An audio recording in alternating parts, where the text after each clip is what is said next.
Today on our show, I'm back. That's right, man. We've got a review of American Gods and things that could have been so much more awesome. That's next for you on Nerdynomicon.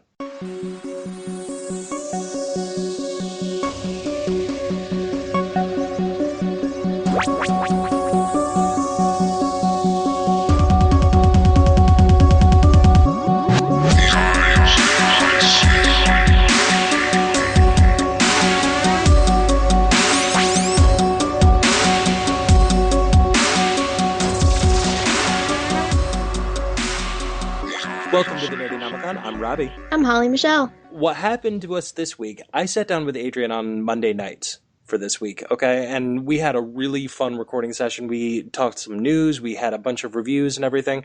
Stuff that we've talked about previously, but Adrian has never had a chance to weigh in. Here's the problem. For whatever reason, the audio file was corrupted, so I couldn't use any of it. So I'm sitting there being like, oh God, what are we going to do? I need an episode for this week, and I really want to talk about American Gods.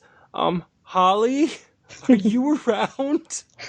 Because I honestly couldn't even ask Adrian to come back on because tonight, while we're recording this, Adrian is auditioning for a band. Ooh, awesome. Tell me about it. He's over there auditioning for a metal band too. He's got the hair, he's got the beard, Metal. He looks the part. He's going to be rocking the keyboard. I personally would like him to rock one of those keytars like they did in the 80s. Like Miami Sound Machine. I want to see cool. I want to see Adrian with a keyboard axe just strapped to him, just going metal, keytar metal, See, that would be fun, but I don't know what to compare that to because I only just met Adrian virtually last time we recorded. Yeah, little secret to a lot of our new listeners. Adrian's our co-host on this show. I've still never met him in real life. Between this and the first podcast we ever did together, Lords of the Polygon Table, which you guys can find the entire back catalog for that on patreon.com/artfulgremlins. Literally for pay what you want. We'll talk more about the Patreon at the end of the show, though. But Adrian and I started out being co-hosts on that show. We've never met in real life. And you wouldn't even know it. Like, you guys have such chemistry that you couldn't even tell. Like, it's baffling that you guys have never met. Honestly, I feel like I've gotten so close to Adrian. Like, I consider him one of my best friends in the world. I'm so terrified that I'm being catfished. And Adrian is like some 73-year-old woman named Joanne Bowe. And she's just living in Piedmont, North Dakota. And she's like... She's got a charming voice. If that would be the... Oh, that's hilarious. No, it could be. And she just secretly writes like awesome music. Yeah. Because Adrian's also our composer. He does all of the music for Artful Gremlin Productions, except for, ironically, the show that he's on. Because Brooke's brother did this music. Oh, really? Brooke's late brother. Gotcha. But enough about that. You ready to get to some geek news? Sure. First thing that I want to touch on, and most of this news, as a matter of fact, all of this news I already did with Adrian. So when Adrian listens to this, he's going to be like, yeah, I know all this shit. I'm fast forwarding this motherfucker. All right. First bit of geek news that we got here. Roseann is coming back. What? Oh, yeah. You remember that old sitcom, Roseann? Duh. Yeah, Roseann is coming back in a big bad way. 3 of the stars have already signed on, and they're like, hell yes, we're doing it. They've already signed on. They're already committed. Roseann is 100% coming back. The 3 stars, Sarah Gilbert, Roseann Barr, and John Goodman. Awesome! Yeah, but there's a problem with that. What's that? Spoilers for, a 20-year-old sitcom. If you've never seen the show. Yeah, here's the problem with that. If you never got to the end of Roseann, if you never finished binging the DVD box sets, which I'm sure are out there, but I'm not positive about that, Dan is dead. I didn't know that. At the end of the series, it's revealed that her husband has been dead. He, died of a heart attack. Maybe it was a dream? Are you posturing that they could be Saint Elsewhere-ing us? Like, everything in the previous continuity was just Saint Elsewhere. It was in a dream. It was a dream in an autistic Roseann's head. Maybe. Have you ever watched the show Roseanne's Nuts? No, but that kind of No? sounds like a porn. She briefly had a show. She lived, I can't remember if she lived in the States or if she lived on one of the Hawaiian Islands, but she had a nut farm, and she's like literally nuts in the head, and it's hilarious because she's just being an asshole to everyone, and not like in a mean way. But like in a Roseann way. But in a Roseann kind of way. Right. But she's way more than Roseann because she's got so much energy, and she's just like, oh. So she's Roseann on coke. Pretty much. Wow. So maybe that's what we're getting. Maybe we're getting Roseann is Nuts, the sitcom. And John Goodman's coming back as a ghost in that. He could be like the ghost of working class husbands past. Oh, that's interesting. I didn't hear about that. And these no, are I the haven't shadows of husbands that have been. They are who they are. Do not blame me. Do not blame me. So I don't know what the hell they're going to do with this, but I'm definitely going to be checking it out. I was never the world's biggest Roseann fan. Yeah. But I love Halloween episodes of TV shows. I always have. Simpsons Treehouse of Horror is my jam every year for like the 25 years that they've been doing it, or more. Okay. Because I know that show's almost 30 years. Roseann always had the best fucking Halloween episodes. You know, I didn't notice. Always. I never noticed. Oh, they're good. I just watch it whenever it's on, and my mom and I watched it, and it was obnoxious, and she was sarcastic, and I guess that's why I'm sarcastic and obnoxious. You're part of a generation that was raised on Roseann. I blame Kevin Smith for making me. You've got Roseann, which is funny because you're essentially made of Care Bear DNA. Well, you know, I grew up on the Golden Girls as well, so there's that. The Golden Girls. Yeah, the Golden Girls, Murder, She Wrote. I was only allowed to watch a few cartoons a day, and I loved like Dexter's Lab and Secret Squirrel. Well, now both of those are gangster, but you're over there. Yeah, I was watching Roseann, and I was watching Golden Girls, Designing Women, Murder, She Wrote. And I was like, okay, I was a little kid, but my parents, they didn't if they didn't feel like what they were watching was acceptable for their children to be watching, they wouldn't watch it. So I was watching Spawn, and I was watching The Langoliers, and I was watching, I saw it when I was little, but so this is why I'm weird, okay?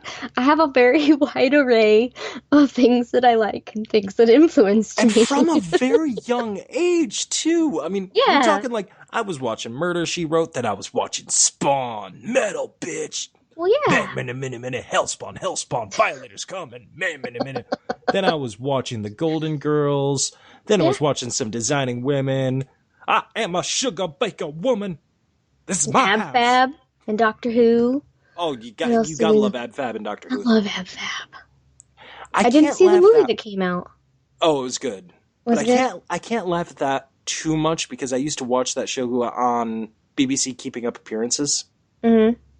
Mrs. Bucket, it's bouquet. Yeah, I've always been a huge fan of British TV. Yeah, me too. All right, on to some more geek news. We were just talking about Spawn. We've got some Spawn news for you right here. Right.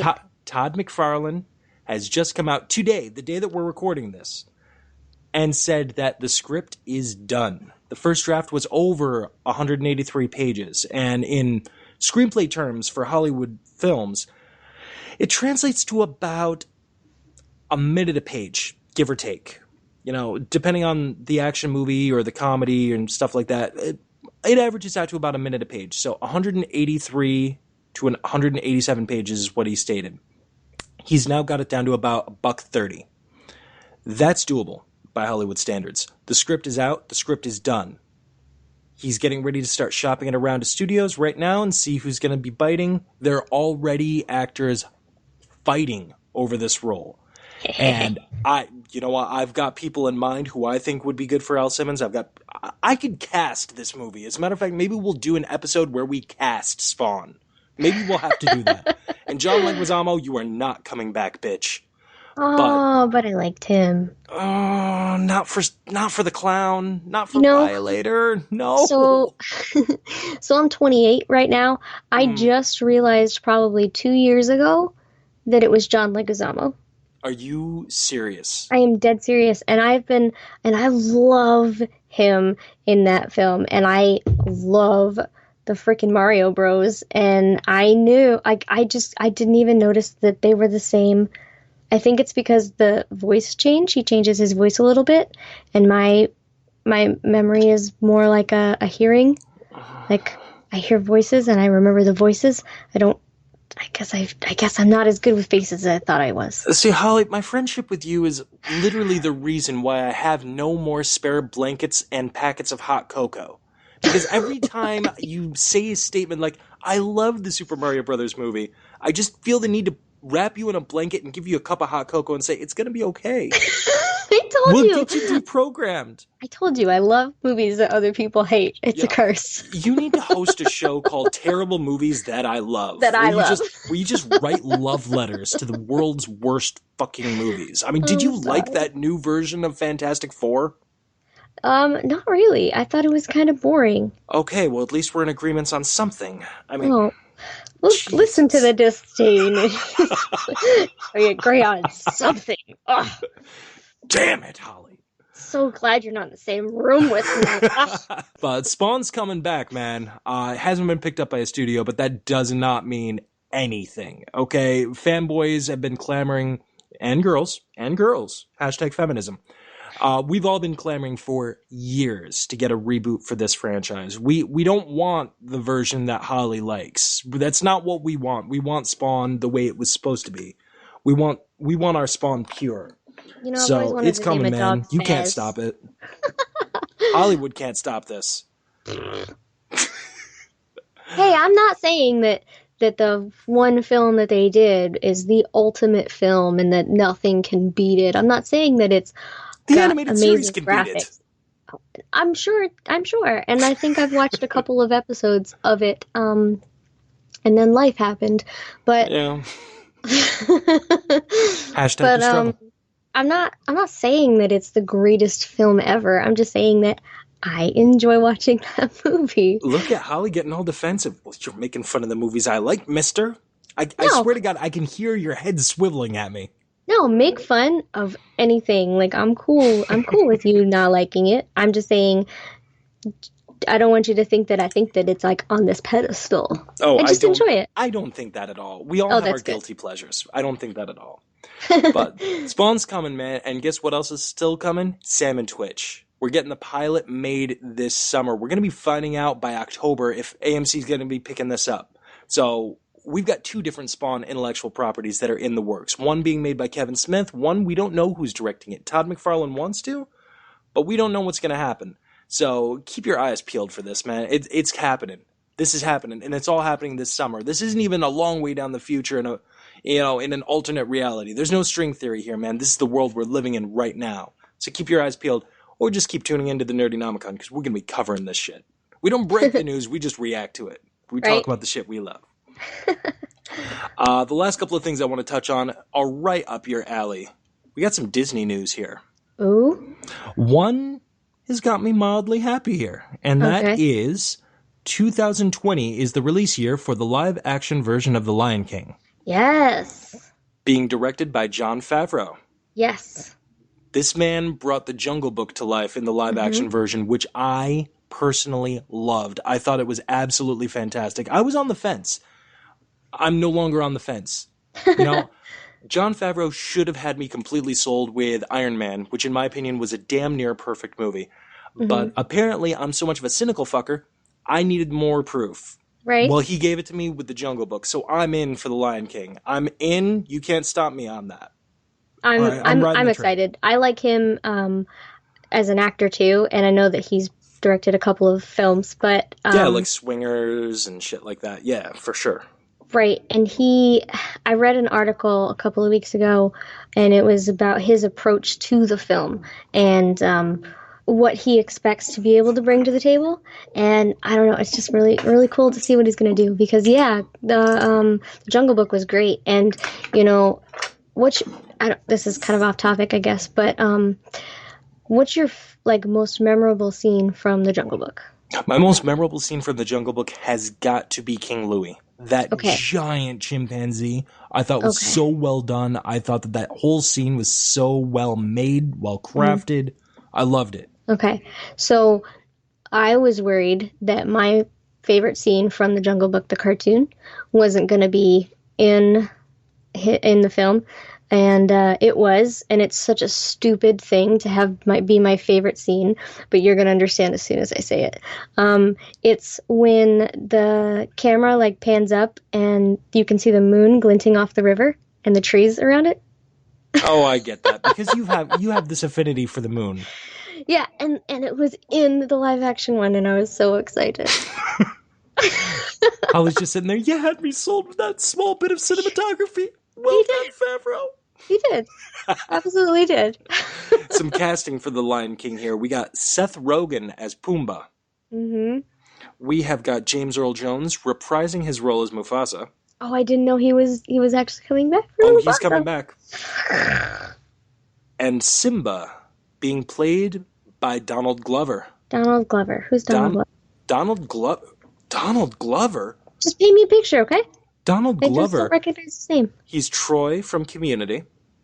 He had a couple of bit parts in 30 Rock, and most of us will know him very, very soon as playing a young Lando Calrissian. This guy's been everywhere. Smart guy, funny guy. He's also got a rap career under the alias Childish Gambino. I'm so excited for this. Donald Glover needs all the roles. I know who he is now. So, Lion King's happening, and the last bit of Disney news. Now, this one, I'm interested to see your response on, because I know what mine is as soon as I started to hear it. Ruh-roh, Raggy. This movie's greenlit. I'm just going to say that right out the gate, okay? Marley is dead to begin with. This movie is going to happen to us. It's too late to protest. We cannot put on our pussy hats and clamor to the streets. Christopher Robin. What? Yes. There is a movie coming called Christopher Robin. Dedicated to Christopher Robin. This movie is going to be about Christopher Robin. Why? The adult version of Christopher Robin, who's lost his innocence, imagination, and whimsy. And Pooh is he in prison? He could be. It better be gritty as hell. And then Pooh shows up to help him reclaim his imagination and sense of whimsy. Huh. Now, the biggest problem that I have with this is we've already seen this movie. We already have this movie. It was called Hook. Hey. And if you're not cool with that, and I'm not besmirching Hook. I loved Hook. I'm not besmirching Hook. But we have Hook. We don't need Christopher Robin. And if that analogy is a little bit too polarizing, how about a little movie called Ted? So, basically... Well, maybe they'll be able to do it differently. Like, maybe this will be really... Well, like, Ted's not really dark. Ted's just inappropriate and over the top. So maybe this will just be really dark. Although if it's Disney, probably not. And if you think about it, a lot of kids, like, I don't know, 10 years younger than me are going to be interested in it because they grew up watching Winnie the Pooh. Yeah, I grew up watching Winnie the Pooh as well. And Tigger, too. Well, no confirmation if we're getting Tigger, although they'd be stupid not to put Tigger in there. Yeah. But, yeah, the Kanga and Little Roo. Rabbit, Piglet, and of course Owl. But most of all, Winnie the Pooh. Yeah. There's this song that always gets stuck in my head. Is it called Winnie the Pooh? No, but Rabbit sings it, and I just remember it wasn't in the cartoon. It was in like the one where they actually dressed up and like wearing costumes. Oh God, I didn't even know that had happened. I didn't know that was a thing. Okay, unless this is a dream. So which we're not saying that it's not. This could be a dream. Right? I think it's Rabbit and Tigger are in like magician capes, and there's like a cauldron or like a crystal ball in the middle of a table, and they're like skipping around it, and they're singing a song called like try a little something different, try a little something new, try a little something no one else has done. Bum, bum, bum. Are they talking about anal? I don't know. They're skipping around a cauldron, for God's sake. They're talking about trying out the splorich? Oh, God. Can we not? We cannot. We cannot. Holly's over there just silently praying to herself. He hasn't talked about cock yet. We're about 20 minutes into the episode. He hasn't brought up penises. Well, technically I hadn't, because a splorch is a dildo, but still. But still. But no, you don't know. Okay, I guess I won't share anymore. But that's like my biggest Winnie the Pooh memory. I don't think I want to... I don't know. Christopher Robin was just kind of, I don't know, irritating. I get that. I really do. What else do you got? Is that it? That's it for news. That's going to take us out of the news function for today. All right, we're not doing any more news right now. Now we're going to go into our reviewing. And today's review has got me so damn excited because this is one of the TV shows that I was really looking forward to. We got one more coming at the end of the month, which we've got a really cool event planned for. Mm-hmm. But we'll get to that one at a later date. Right now, we're going to sit here and we're going to talk American Gods, Episode 1, Neil Gaiman's American Gods. Yes. I fucking loved this premiere, and I have no idea what happened. I know. In the best possible way. And it's so visually striking. Like, I feel like a terrible fan because I love Neil Gaiman's writing. And same here. And I didn't read the book, and the reason why is because he's got these beautifully bound copies of his books, and I want them all. I want every single one of them, and like, it's not like a series. It's just over there. I want them all. I want them all. So I've got a couple of like books that I find at like the library when you buy like 6 books for like $2 or something. Right on. So I've got like I've got a bunch of books and they don't match, and then I want to buy a good copy of all of his books because he deserves it. So I haven't read American Gods yet, but visually, holy crap. All right, from this point on, I'm going to just have a broad sweeping spoiler tag here for American Gods season 1, episode 1. Yeah. So spoilers for the first episode, because we're getting into it, man. We're talking about this. Right. The first 2 minutes had me hooked. All right. No, more than that. The first 30 seconds had me hooked. That opening, the song, the cinematics, I loved it. I'm sitting down. I've got myself my popcorn. I've got a Coke on the side. I'm like, all right, let's sit down. Let's check this out, because I got to talk about this on the podcast. It's Neil Gaiman. Right. Do I put the popcorn down? Because that opening was HBO quality. And Starz, I'm sorry, I love them, but they're not known for that. As much as I love me some Ash vs. the Evil Dead, the opening leaves a bit to the imagination. It's quick, concise, and to the point. I love it. But HBO has this legacy of openers. All right, you've got Carnival. You've got the iconic opening from Sex and the City. You have Westworld. You know, all of these openings, they could win all the awards. This show has an opening like that. And I realize I'm fanboying out over the opening of a show, but to me it was that good. And when openings are that good, they bring me right in. Yeah. You know? And then we start out on a boat with Vikings and a guy narrating what's going on with the discovery of America. Mm-hmm. And that one Viking, all the arrows. Every single one struck him. Not a one hit the ground until it was necessary. And exactly. That was crazy. It's like, holy shit, these guys have marksmanship. Yeah. Oh my God. Yeah, so crazy. Seriously. So not only was that absolutely amazing to me, that whole scene, the narration, the Vikings coming over, the pincushion that was that guy. Holy crap, they, like, so much blood, and it's so graphic. It was. Just cut him in half. Why not? Send his torso flying. We don't care. We're Vikings. Let's do it. Exactly. The whole idea of sacrificing to the gods like they did in order to drudge up the wind. Because keep in mind, this is a movie about the gods of old. Mm-hmm. You know, this is working under the assumption that the world is run polytheistically and that the gods can die due to lack of worship by the sounds of it, which is, come to think of it, kind of, sort of, the plot behind one of the expansions of Magic the Gathering called Theros, but that's beside the point. I didn't hate it then, and I don't hate this now. So obviously they're sacrificing to the gods to get the wind back, to get the hell out of North America, where the Indians are just shooting them full of arrows. See, okay, the first time I watched the episode, I was like, oh, it's Indians. But then I was like thinking about it. So when I watched it the second time, I listened really carefully, and I don't remember. I guess I say I listened carefully, but I probably wasn't that careful. I feel like I don't think that they were Indians. Keep in mind what they said after they left. The next person to arrive there would be Leif Erikson.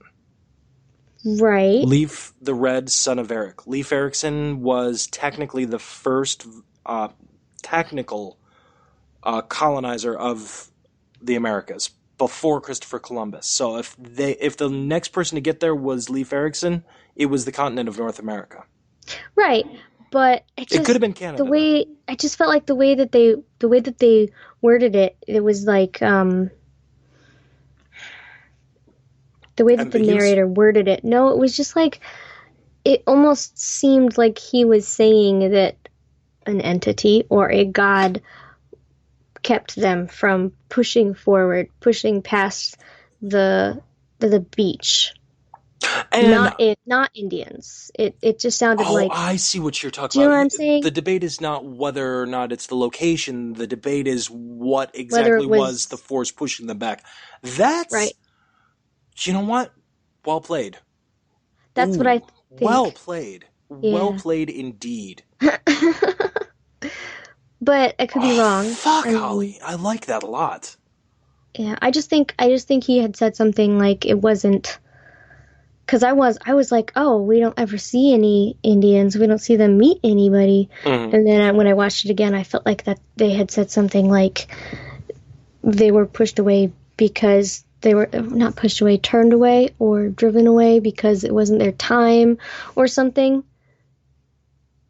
So it just made it seem as though it was a god keeping them from being there. Right. And that easily could be. That didn't even dawn on me. We're spending a lot of time right now talking about that very opening cinematic too, but I think that that's also important, seriously, because why would it be there? The opening, like, it was what, 4 or 5 minutes, that entire opening from start to finish? Give or maybe take. 4, yeah. Yeah.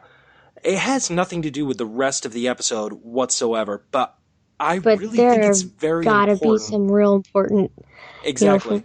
Images and there's going to be foreshadowing and crap in there. So precisely, because you also have the establishment of a narrator in there as well, which you don't have the omniscient narration through the rest of the episode. The series proper. It's only at that beginning segment. So there's got to be something bigger and much more grand going on here. I liked the end when it basically just looked like a neon totem pole. I thought that was really cool. Yes. Oh, yes. So the basic concept of what this show is about, with the exception of that opening that we just talked about at length, is there's a convict by the name of Shadow Moon. He's getting out of prison in a couple of days. He's going home. He's got a job lined up. He's going home to his wife. He's going to have a happy time. He's going to have a happy life. He wasn't a violent guy, not necessarily. He was in for assault and battery, but for the most part, he seemed to be a con man. But he had changed his ways, gentle soul. As much as any soul can be gentle. He ends up getting released a couple of days early. That's the good news. The bad news, his wife has died in a car accident. So he's being released early because his wife was killed. He's being released to go to the funeral. So on his way to the funeral, he stumbles across a man who goes by the name of Mr. Wednesday. Mr. Wednesday offers this guy a job. Of course, Shadow Moon declines. A couple times. Numerous times. And as this series unfolds, you're starting to see more and more strange people pop up. You've got a guy claiming to be a leprechaun pulling coins out of air, which was such a cool scene. It had one of my best lines in that entire episode in that scene. Which was? I thought leprechauns were supposed to be short. Oh, that's an offensive stereotype, isn't it? I thought that was so great. I'm just sitting there. Yes, that is so good because this guy's like 6'3". Yeah. And oh my god, so good. So Shadow eventually goes to the funeral, finds out from the wife of his best friend that his best friend, the guy that was going to give him a job, he's dead as well. He was having an affair with Shadow's wife, and as a matter of fact, in the car crash, allegedly, they died with her giving him roadhead, which is not a way you want to go if you're the giver, but definitely a way to go if you're the receiver. You know? I don't know. Severed at the base. Severed right at the beginning of your little... Yeah, but did he bleed out, or was he dead on impact? Because if he's dead on impact, I don't know. Do you believe in an afterlife? You'd have no penis. I do. Well, would you deserve a penis? You're not corporeal, okay? So it's not necessarily given that just because you shuffle off the mortal coil, per se, that your incorporeal form is going to be penisless. Besides, you're incorporeal. You're not slapping, tickling anything like that anytime soon, unless you're inhabiting a body. In that case, you're using their penis. God. I just wonder if the guy came at the end or not, but that's just me. So... If that's what happened. If that's what happened, which, to be honest with you, I'm not necessarily sure that is the case. They seem to drive it home pretty hard, but I'm not positive that is the case.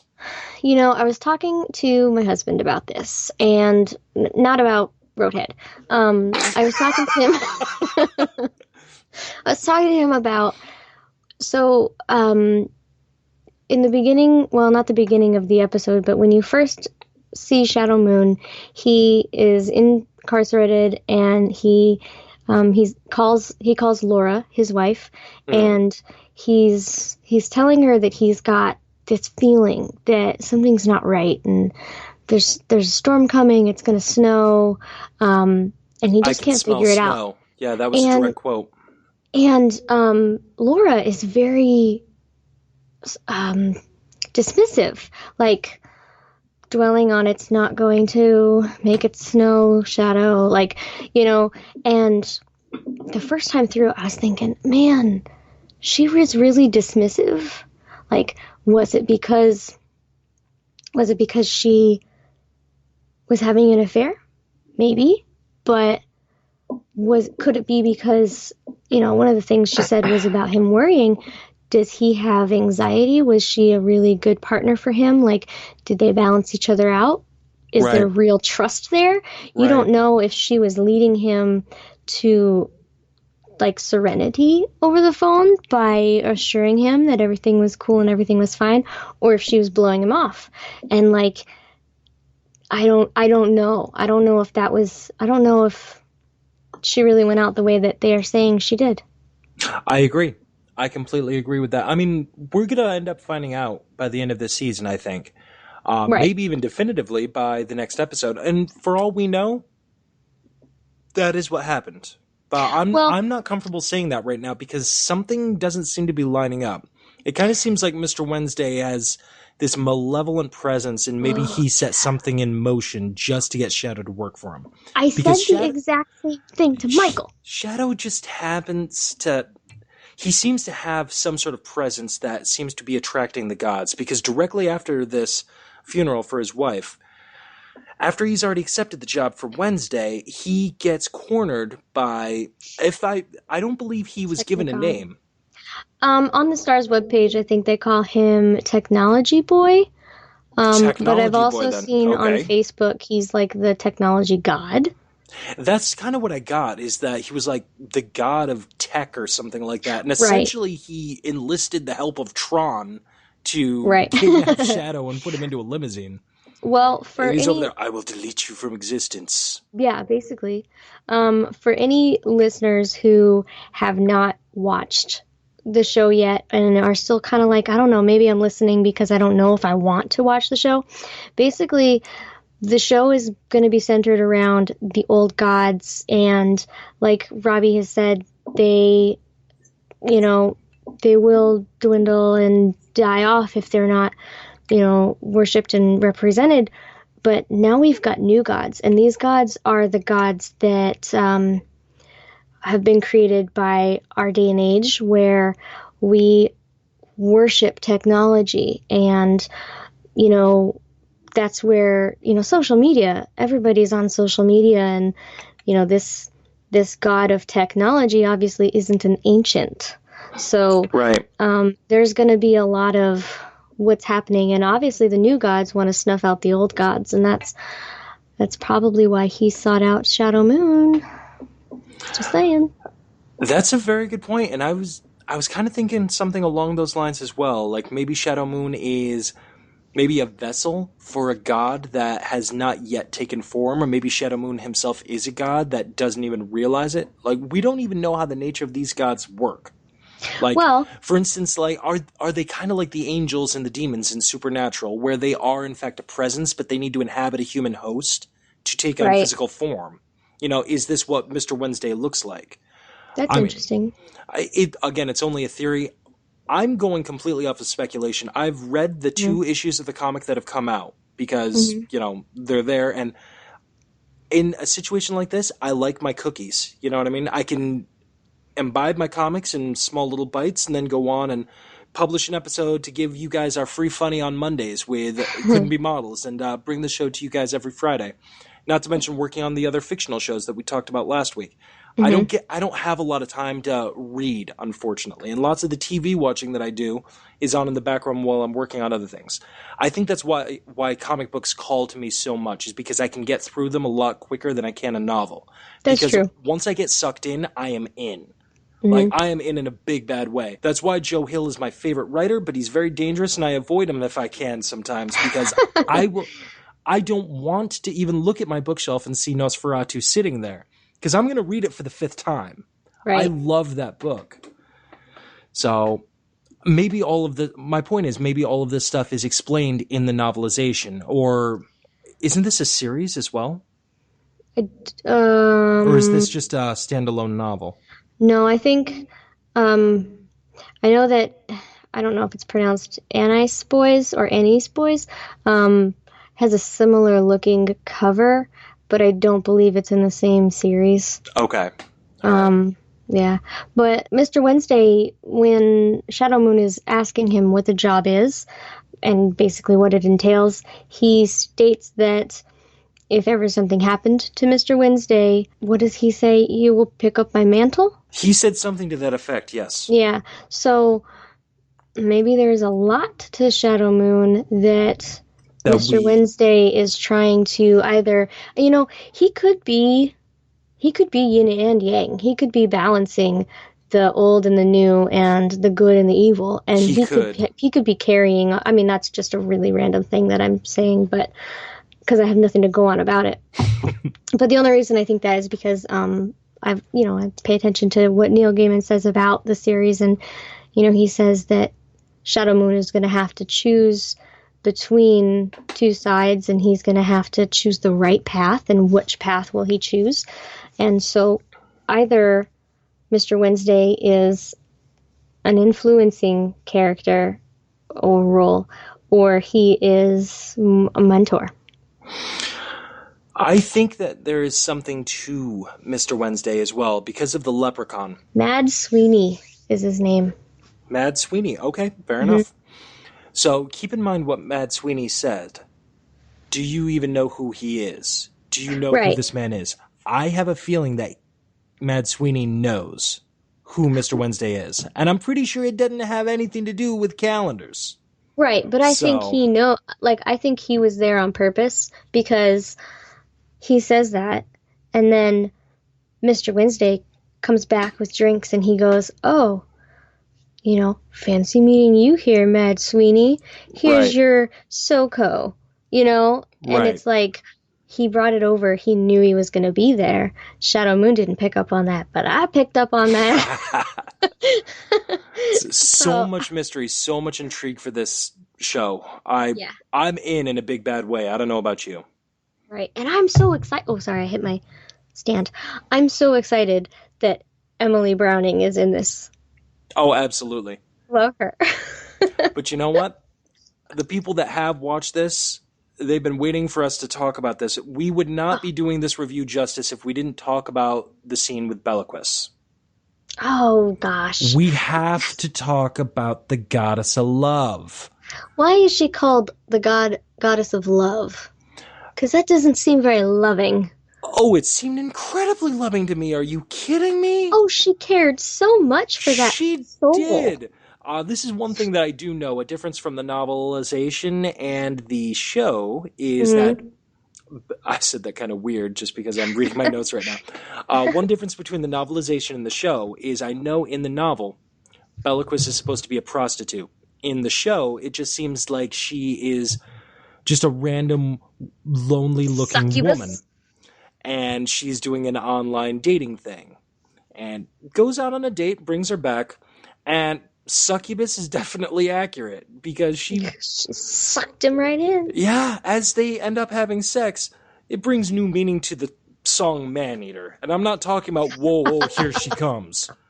Because she is indeed a man-eater. As she forces him to start worshiping her, and you can hear the change in his voice. I worship you with my body. I worship your eyes. I worship your lips. I worship your cunt. Blah, blah, blah, and as blah, he does so, she grows. She grows. She grows, and she starts sucking him into her pussy.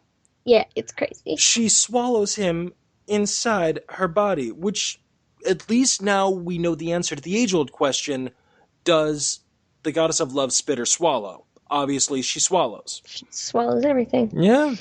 And I felt so bad for that Even guy his because... socks.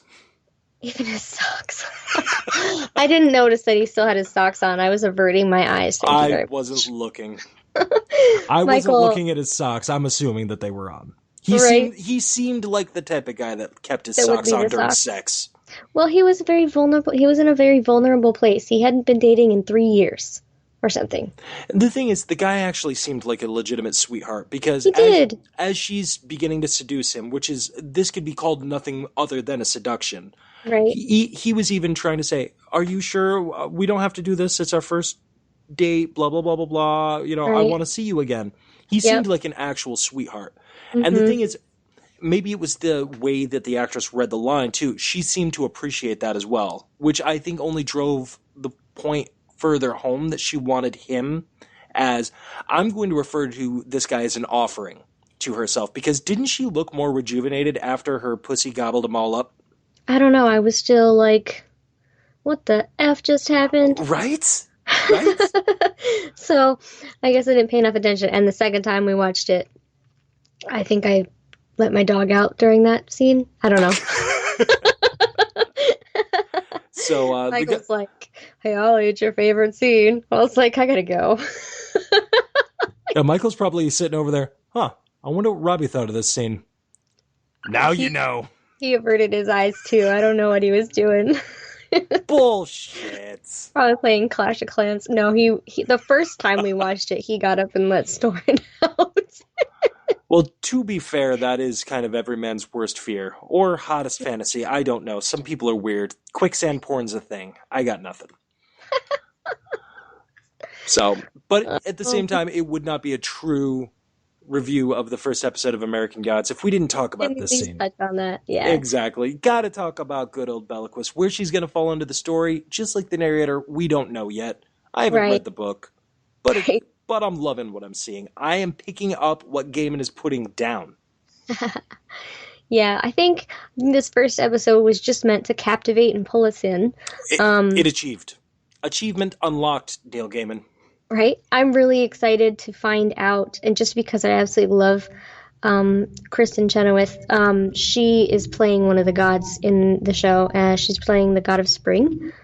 Oh, Easter. And I'm really interested to see what her role is, because there are pictures of her on the Starz website, and she's sitting with Mr. Wednesday. And I'm just like, what are you? I'm excited to see the god with the hammer that we're going to be seeing next episode. He's the god of evil, from what I've seen. I'm in. Because he also played a mafioso in Prison Break. Is that what I recognize him from? That is what you recognize him from. I'm well, guaranteeing I don't know if I'm that. I'm still in, I think, the second season of Prison Break. He's in the first season. He's in the first episode. Oh, okay. He's the Italian mobster that escapes with the brothers. Well, that's American Gods. That's our takeaway from Yeah, American I mean, there's Gods more. episode 1. Of course there's more. We There's can't so talk much about every more. single thing. I mean, No, especially I giving mean, commentary, we're going to be talking for 3 hours about a 1 hour show. And we've done, exactly. we've done worse. We talked for 45 minutes about a 2-minute trailer before. Right. But as far as ratings go, how do we want to rate this? How about, as an homage to our good friend the Leprechaun, we'll rank this one out of gold coins. Well, considering it's the first and only I've seen, I'm going to go with the best. So 10. Just because it's written well, Okay. visually gripping, the storyline is compelling, and at the end of the day, you're left going, what the fuck? Very much agreed. I'm going to probably give this one a 9. I feel like there was a couple of places where the pacing was a little bit awkward. I didn't think it was an absolutely perfect pilot episode, but it was the closest to perfect that I've seen in a very, very long time. Now, are we comparing it to other shows? I'm just trying to think about this show as a whole. You know, in my mind, it's impossible not to compare this to other things that I've seen that, in my opinion, have been perfection. But I mean, even to me, Game of Thrones, I wouldn't have given a perfect score. I thought that the first episode of Game of Thrones was great, but I don't consider Game of Thrones officially started until about episode 5 or 6. So, you know, it's funny. Michael and I started watching Game of Thrones on Hulu, and so we started on episode 10 accidentally. And it made sense, but when I went to go to the next episode, it was like episode 11, and I was like, what? So we started back at episode 1, and it's a completely different show if you look at it that way. I know that's really random because it is. There's nothing about zombies, well, White Walkers, to episode 10, and then you watch in the credits, you see White Walkers. Yep. And you're just like, is this the same show we just watched? Anyway, rabbit hole. Hey, we're known for them here. All right, so out of 10 gold coins, you're giving 10, I'm going to give 9. I would say that this is a pretty effective, pretty damn good first episode of a new series. Yeah. So Starz, keep this up, man. Unless it's got some Game of Thrones action where it's warranted, we've got to come on podcast about this. Kind of like the penultimate episode every year for Game of Thrones. We'll be checking back at the finale. Well, you know what's really neat? There's already there are already 2 different discussion boards on Reddit, one for the book series and one for the TV series. Isn't that neat? But one thing I wanted to add to tell you, I don't know if you knew this, was that Laura is actually going to be a really prominent role and a really big presence in the show. I did know that. Know that, which was yet another reason why I have to question if that's truly how she died or if this was a ruse or maybe the whole thing was even orchestrated by Wednesday. It's possible. So I'm not sold on what was said about her demise. Not yet. Right. Not yet. But, you know, I feel like, and I say this with love, I feel like Neil Gaiman can be quite twisted. Oh, God, yeah, absolutely. That's part of what I love about him, too. Yeah, and I don't know. I don't want to say that he's going to, make us fall in love with Laura and then hate her and rip it away. I don't want to say that that's what's going to happen. But it could happen. But he already killed her off, I don't know if that's how he wrote it in the books, but she's already been killed off with leading us to believe that she was unfaithful to her husband. Right. So it's kind of like you already kind of want to hate her, but you already don't want to hate her because you love Shadow already. Mm-hmm. So it's like, it's weird. You almost want to love her for Shadow's sake. Right. Yeah. I agree. Yeah. I agree. Yeah. All right, guys. That is American Gods. Before we get out of here, our main topic for tonight, it's just going to be one of those cookies, like the comics I was telling you about earlier. Because it looks like our main topic was truly talking about American Gods. But we do have a topic that I want to touch on with you guys. And that is things that could have been so much cooler. So, as we all know, Hollywood likes to fuck around. Okay, the writers out there, they come up with such amazing ideas, shows, movies, things that just blow our minds away. Things where I'm reading about some of these scripts, and I'm just like, why has that never been made? Or why was that changed? And you also hear about casting decisions where I'm like, that person would have been perfect. Why? And sometimes it's where things ended up going as far as television that makes all the difference in the world. Like, Hulu's finally picking up Lock and Key right now, which makes me so happy. I wanted it so bad to go to Fox. I really did, but they passed on it because it was too scary. But now Hulu's picking it up, which means they can go deep, they can go dark, and they can make this a mature show, the show that it needed to be, where Fox, you wouldn't have had that kind of leeway. You'd have to cut down the rape scene of the mother. You'd have to probably not show the violent death of the father. So what show is this that you're talking about? I'm talking about Lock and Key. It's a comic book series written by Joe Hill, illustrated by Gabriel Rodriguez, and it was just finally picked up by Hulu. Gotcha. So that is the opposite side of the spectrum. What I'm going to be talking about is stuff that could have been so much cooler. I have not told you any of the things on this list. I just want to get your reactions to it. Yep. So the first one I'm going to start out with is something that I know that you haven't seen, but that you know a little bit about, and that's Veronica Mars. Right, okay. So all of the listeners out there that know V-Mars know the show from being on network television, all right? It was on, whatever, the WB or the CW, whatever the network was called at that time. Starring Kristen Bell as that sassy, spunky, always awesome blonde-haired Veronica Mars. What you might not know, and what could have made this show so much darker, so much more twisted, was this show was originally written and planned on being picked up by HBO. So everything that we love about this show, all of the innuendo, could have been flat out told to us, flat out explicit, and lots of the twists and turns could have ended up in a whole different way. This show was meant to be made a lot more mature than what we got, and this show pushed the envelope for what was on that channel at that time. Okay. Okay. For instance, in the very first episode, one of the main storylines is Veronica is raped at a party. The rape storyline was kind of sort of halfway forgotten through most of the first season and most of the second season. It touches back up at the end and it touches back up at the end of both seasons respectively. The rape was supposed to be a much bigger storyline. So as we have our mystery of the week, or, you know, the monster of the week is in the terms of Buffy and Angel shows, the Whedonverse, if you will, there was supposed to be a much deeper, darker storyline that was going directly through. Instead of just the murder of Lily Kane, you were also going to be solving the mystery of Veronica Mars's rape as well, right in conjunction. That was obviously scaled back due to the network that it was on. But to me, that would have made it so much more compelling, and it would have made me feel so much more invested in so many of these so many of the side characters. Because Kristen Bell has this amazing ability to suck me into whatever she's playing, okay? Yeah. She even had me in with Frozen. Hell yeah!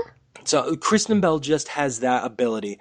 I don't even want to think how obsessed with Veronica Mars I would have been if it was on a network like HBO, where it could have made everybody else that much more compelling to me, just following the stream of consciousness. Yeah, probably the show would have been shorter in length, but I can take the sacrifice. Do you remember what year it came out? Off the top of my head, I want to say 2005. Okay. Off the top of my head, but don't quote me on that.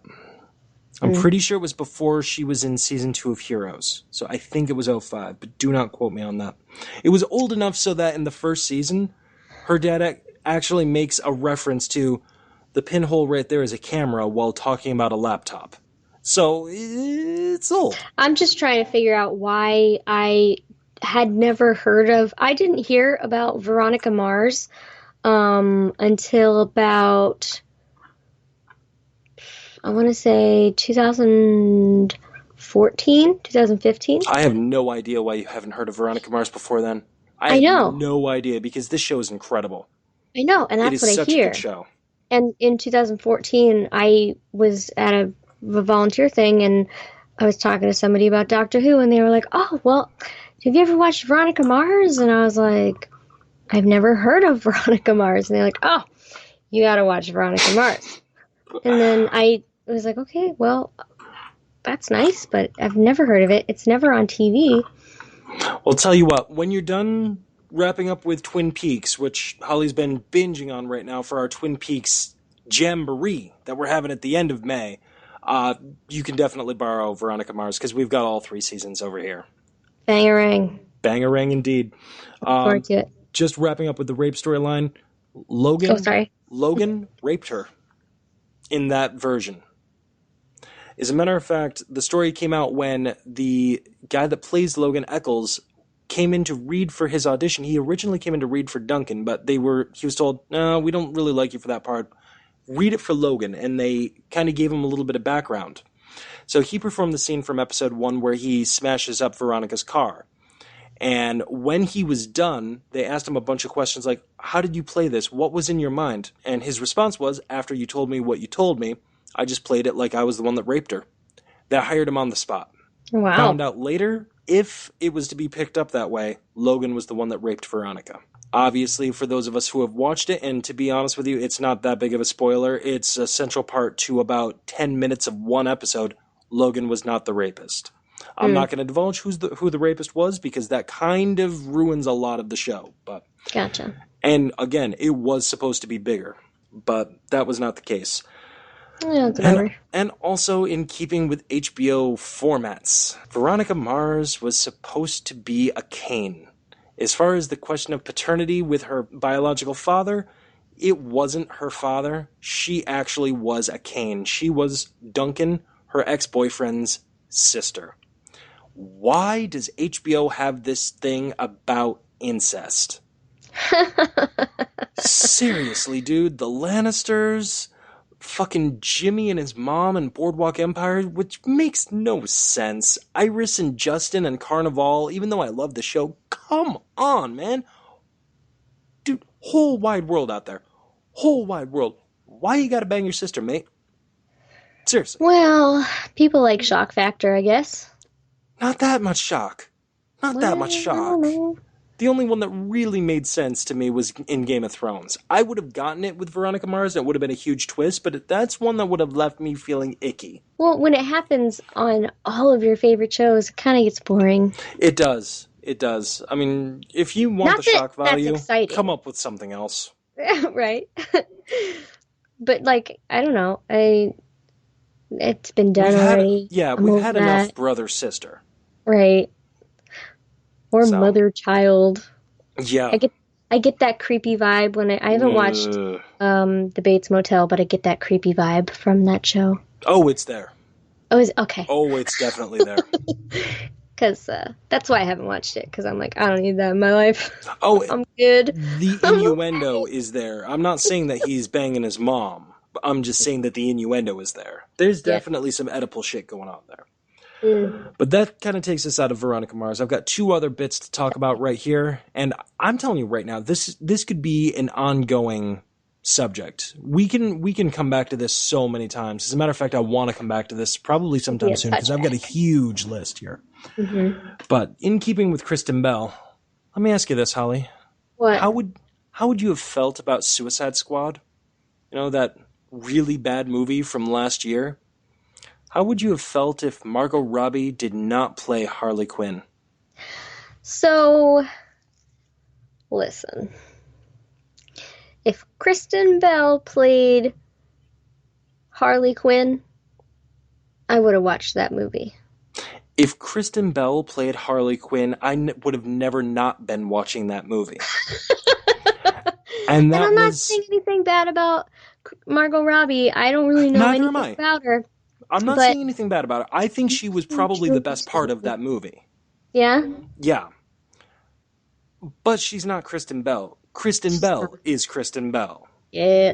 And that almost happened. That was almost the casting of Harley Quinn. Amazing. I don't have all the details as to what happened, but Kristen Bell wanted it, and she almost had it, and it was kind of yanked out right from under her and given to Margot Robbie.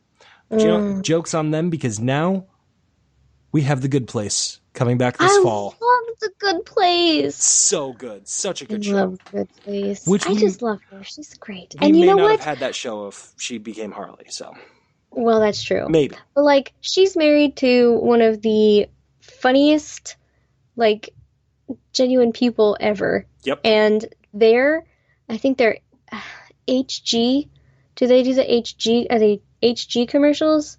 Yes, I believe so. Like the washing machine and the... Yeah, something like that. Oh my God, they're my favorite part of television.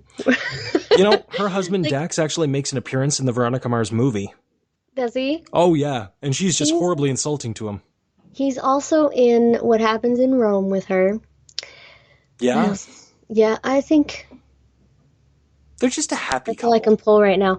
But I just love them. They're so great. Agreed. Ah! Sorry. All right, and the last one that I've got, Robin Hood. Right. The latest Robin Hood that just came out. Mm-hmm. So let me spin you a yarn. What would you do if you were a network executive and somebody came into your office and told you that they wanted to tell you a story about murder and about robbery, about a sheriff, perhaps the sheriff of Nottingham, who is solving a murder mystery? And it leads him back to Robin Hood, who is running a gang of thieves. He and Robin Hood eventually team up to solve a grisly rash of murders that ends up being kind of an old-timey serial killer. Lots of blood, lots of violence, almost like a Sherlock Holmes type feel, starring the Sheriff of Nottingham, called Nottingham. What would you say about that movie? I don't know about you, but I am all over that movie. That movie sounds fantastic. Well, it sounds really cool. I really enjoy The Legend of Robin Hood, and I don't think that he would team up with Nottingham. I don't think he would. Now, what would you do if the story of Robin Hood was spun on its head and Robin Hood became the bad guy and the killer in this movie? Well, it wouldn't be Robin Hood. It wouldn't be it wouldn't be the same legend. Right. But it would be a different movie taking place in the same continuity. Yeah, I guess that's kind of the same way Hansel and Gretel Witch Hunters kind of was, because it was like Hansel and Gretel, but it wasn't Hansel and Gretel. Right. So maybe I could be okay with it. I don't know about you, but a murder mystery taking place in Sherwood Forest centered around the Sheriff of Nottingham sounds compelling to me. What happened is the network executives loved the idea. Then they called the writer in and said, we just need a couple of changes and a couple of tweaks here.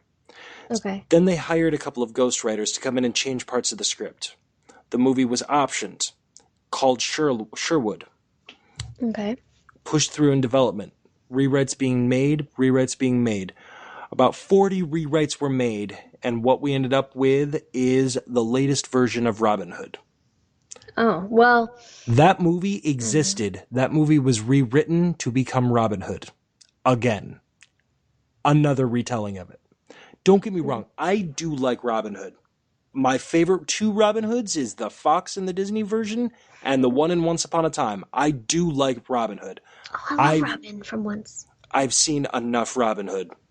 I got my arm molested by the dude that played him in Men in Tights. I know. It was weird. It was weird.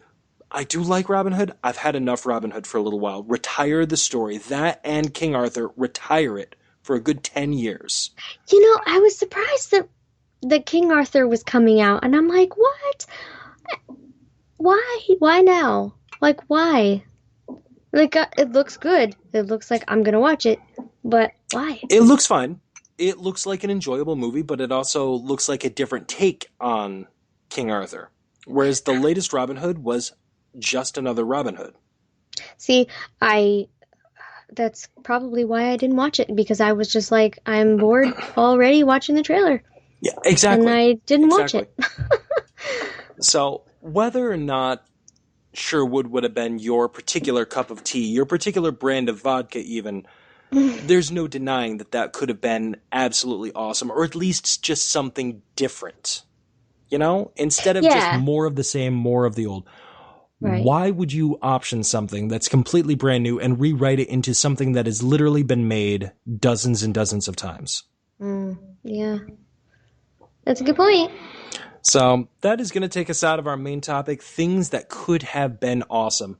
Most of those things were awesome. Most of those things being 3 seasons of Veronica Mars. All 3 of those seasons and the movie, absolutely awesome. It could have been so much darker, so much cooler, and so much more compelling, in my opinion. Or maybe I'm wrong, and maybe it being darker would have ruined it. I don't know. But after I heard a lot of that stuff, I wanted to see at least the script for what could have been. Mm-hmm. You know, I would have been happy just keeping all the same actors and just reading the script for what could have been. Just the story treatment for where they wanted to go. And maybe it's out there somewhere. Maybe Rob Thomas and I will sit down, have a beer, and he'll be like, this is what could have been. And I'm like, Rob Thomas, I'm getting hard. And he's like, I know. And then season 2 is doing this. And I'm like, I'm moving the table a little bit. And he's like, I feel it. Let's move on. Season 3 does this. And I'm like, dude, I just filled the cup. And he's like, you're weird. Check, please. And I'm like, yes. And maybe that's how the conversation could have gone. I don't know. I don't know how lucky I'll get, but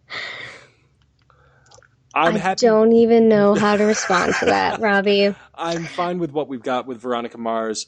Suicide Squad was what it was. Kristen Bell could have made that movie, at least in my book, jump up to a C+ as opposed to a D-. I don't know. I heard that what it was hyped up to be, like, even though all the trailers had nothing to do with the plotline. It had nothing to do with the plotline, even remotely. So that's just bad. That's just bad planning. It is. But Kristen Bell's presence could have saved it, at least for a small handful of people. Just like Margot Robbie's short shorts saved it for some people, Kristen Bell could have at least jumped this up to a C+ for me. Movie could have still been bad, but Harley could have been more awesome. Yeah. And she was already the only good part of that movie. I just didn't. I keep saying I'm going to rent it, and I never do. You're not missing much. There's plenty of other intellectual property for you to imbibe. You still got Twin Peaks. You've now got Veronica Mars. So many things you've got a whole wide world. So this is going to take us out of it, guys. I hope you've enjoyed the episode. If you want to contact us, you can email us, nerdynomicon@gmail.com. You can tweet at us @nerdynomicon. You can get me at Robbie the Saber, spelled with an R-E. You can get Adrian at King Awesome with 2 Gs. And where can we find you, Holly? At Lunar Thistle on Twitter. If you guys want to join our Facebook group, it's facebook.com/groups/Nerdynomicon. We're in there all the time talking about what we're posting in the episode, what we're going to be doing in the episode. Just talking about all sorts of nerdy shit. If you want to join us in there and discuss this week's geekdom, we'd love to have you in there. And if you guys love what we're doing, if you want to support us, if you want to help us out, help keep the lights on, patreon.com/artfulgremlins. You can get access to all of our shows, early access to them when applicable, when I can actually get them edited and out in a decent amount of time. And we've got all sorts of perks there. We actually just completely revamped our Patreon page. We've got so many cool things there, including working with us to come up with a main topic for the episodes for both Couldn't Be Models and Nerdynomicon. Not to mention insulting Dickie from Couldn't Be Models. That seems to be everybody's favorite tier there. You gotta have that. You gotta have that. At $5 a month, early access to everything, helping us out, keeping these lights on. And you get to insult Dickie with the insult of your choice on air on Couldn't Be Models or Nerdynomicon. Doesn't matter which. You can tell us. Ooh, how can you choose? How can you ask for anything more? So, once again, if you guys want to support us there, please feel free. The link is in the show notes. I think that's going to take us out of it. I think you're right. So until next time, I've been Robbie. I'm always Holly. Let's close the book.